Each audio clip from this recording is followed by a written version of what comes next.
आइए दोस्तों, आज 4 मई सोमवार का दिन हो चुका है और आज हम बात करेंगे कुछ मुख्य समाचार के बारे में और साथ ही बात करेंगे कि जन धन खाते में 500 रुपए की दूसरी किस्त किस दिन से आएगी, पैसे निकालने के बदल गए हैं नियम और साथ ही बताएंगे सरकार की ओर से किए गए बड़े फैसले के बारे में। और इसके अलावा जानेंगे कि सरकारी नौकरी के दौरान काम कर रहे कर्मचारी की मृत्यु पर मिलने वाले पेंशन के बदल गए हैं नियम। और इसके बाद बताएंगे कि कोरोना से बचने का सुरक्षा चक्र ITI के छात्र ने बनाया नया डिवाइस। और इसी तरह के तमाम अहम और बड़ी खबरों पर नजर डालेंगे, तो मेरे साथ इस वीडियो में शुरू से आखिर तक बने रहे।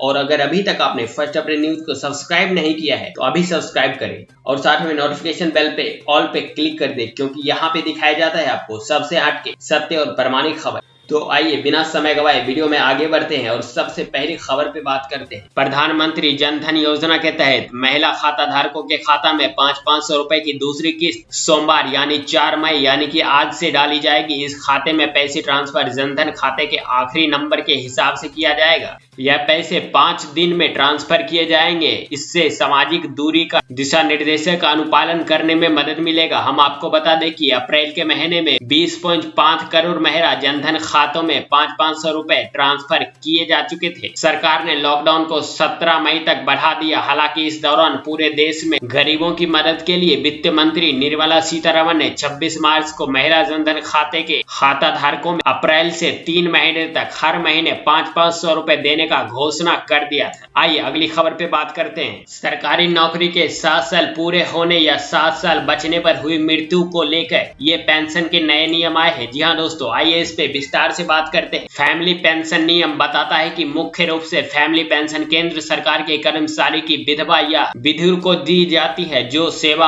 अवधि के दौरान मर जाते हैं। भारत सरकार केंद्र सरकार के कर्मचारियों और उनके परिवार के सदस्यों को विभिन्न प्रकार की पेंशन देती है। परिवार पेंशन योजना 1971 के तहत केंद्र सरकार के कर्मचारियों के परिवार के सदस्य को पेंशन देती है जिसका सेवा अवधि के दौरान मृत्यु हो गई है। इससे पहले 7वें आयोग के नियमों के तहत उन केंद्र सरकारी के कर्मचारियों के परिवार के सदस्यों को सामान्य पारिवारिक पेंशन दी गई थी, लेकिन उसकी सेवा अवधि 7 वर्ष से अधिक थी। लेकिन फैमिली पेंशन स्कीम 1971 में 54 से संशोधित के माध्यम से केंद्र ने केंद्र सरकार के कर्मचारियों के उन लाभार्थियों के लिए फैमिली पेंशन रूल को बदलने का फैसला किया। बदले गए पारिवारिक पेंशन नियमों के अनुसार 7 साल की सेवा पूरी करने से पहले निधन हो चुके सरकारी कर्मचारियों के परिवार 7वें वेतन आयोग के नियम के मुताबिक अब 10 साल के लिए आखिरी सैलरी की 50% पेंशन के हकदार होंगे। इससे पहले उसकी मृत्यु के मामले में कम से कम 7 साल की सेवा देने वाले सरकारी कर्मचारियों के परिवारों को पेंशन के रूप में निकाले गए अंतिम वेतन का 50% मिलता था उन लोगों के लिए जिन्होंने 7 साल से कम सेवा की थी।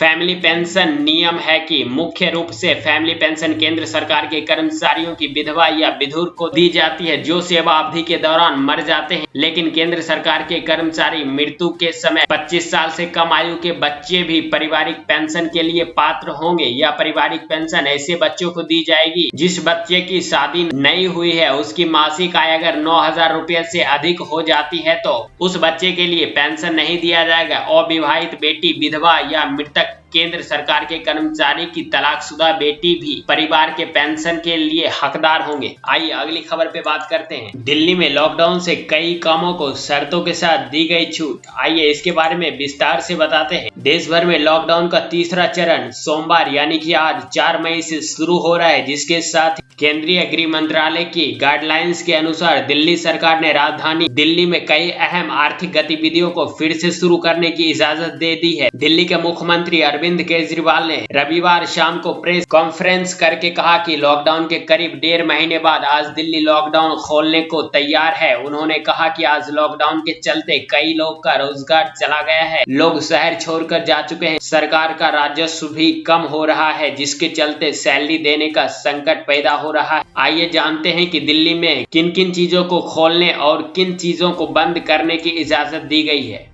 सबसे पहले गली मोहल्ले की स्टैंड अलोन दुकानें खुली रहेगी। इसके साथ ही प्रिंट और इलेक्ट्रॉनिक मीडिया के ऑफिस भी खुले रहेंगे। शादी में 50 लोगों को शामिल होने की अनुमति रहेगी और अंतिम संस्कार में केवल 20 लोग ही शामिल हो सकेंगे। इसके साथ ही बाइक पर अकेले चलने की अनुमति रहेगी और कार में केवल 2 लोग ही चल सकेंगे।